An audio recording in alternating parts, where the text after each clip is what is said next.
Hi, I'm Lola Forrester. Welcome to Jab Jabber. Today, I'm speaking to Stephanie Halliger. Stephanie, can you just give me your mob and where you work? I'm a Niamba girl from out at Cobar, and I'm an Aboriginal health practitioner here at Dubbo Base Hospital. What is your role there day to day? So as an Aboriginal health practitioner, we support Aboriginal patients from our local LHD that come to Dubbo Base Hospital. So we provide social support, we help provide practical support, we help the doctors and our people communicate and get our points of view across and make sure that our Aboriginal people's stay here is as pleasant as it can be and that we're getting the right health outcomes for our people. What has been your experience of being on the front line looking after COVID-19 patients and their families? Oh, it's been a very challenging time. We were in lockdown for about 8 weeks, I believe, and we had a number of families in our COVID-19 units throughout those weeks. It was a big challenge, I think, for everyone, particularly our families. How about our Aboriginal families?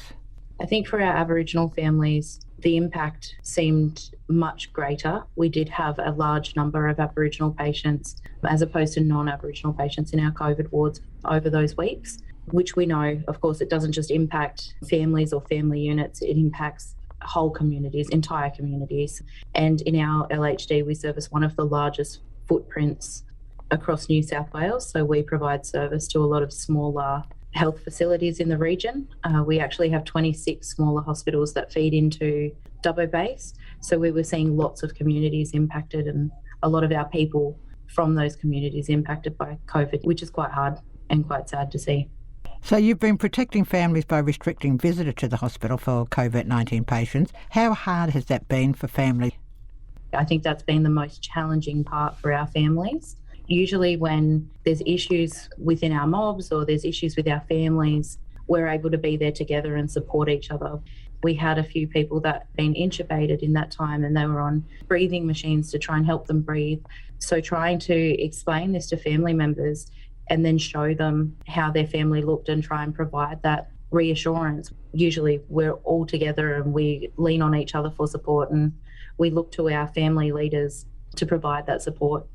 Really, really hard to be able to do that without having people come in and being able to physically see and disseminate that information, pass on that information to all the other family members.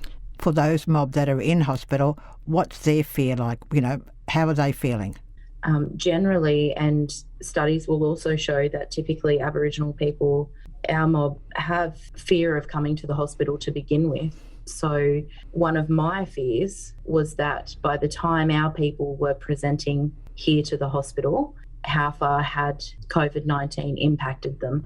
Would it be too late to receive treatment? Or if we were able to access the treatment earlier? That's sort of where my fears came from. Once we can put it in perspective, there's not as much fear around being vaccinated as what there is of getting COVID and also having to come to hospital. And I think that's why it's so important that us health workers that are in the hospital provide and ensure that the best healthcare is provided to our people so that we can allay some of those fears so that when our people are getting sick, they do present as early as possible and can be treated as soon as possible, so that we're not seeing as many people passing away. We're not seeing all of those kinds of things.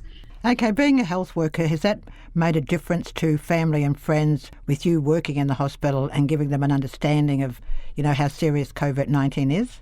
Absolutely, yeah. And given that I was on the COVID wards and did see firsthand what some of our people have experienced, being able to provide an overview of that to my family and how important it is to be vaccinated, how important it is to follow the New South Wales health directives. With the New South Wales reopening, what else besides vaccinations do you recommend we all do to keep safe and stop the spread of COVID-19? If we all look out for each other, we're all mindful of where we've been, what we're doing, and if we're not doing things to keep ourselves safe, be mindful that we're doing things to keep our families safe. If you're not vaccinated or not fully vaccinated yet, go and get your vaccinations. Maintain your social distancing as well as you can. But yeah, just being safe, keeping up with the New South Wales health advice as well. Stephanie, thank you very much for giving up your time today and filling us in for what's happening at Dubbo Hospital.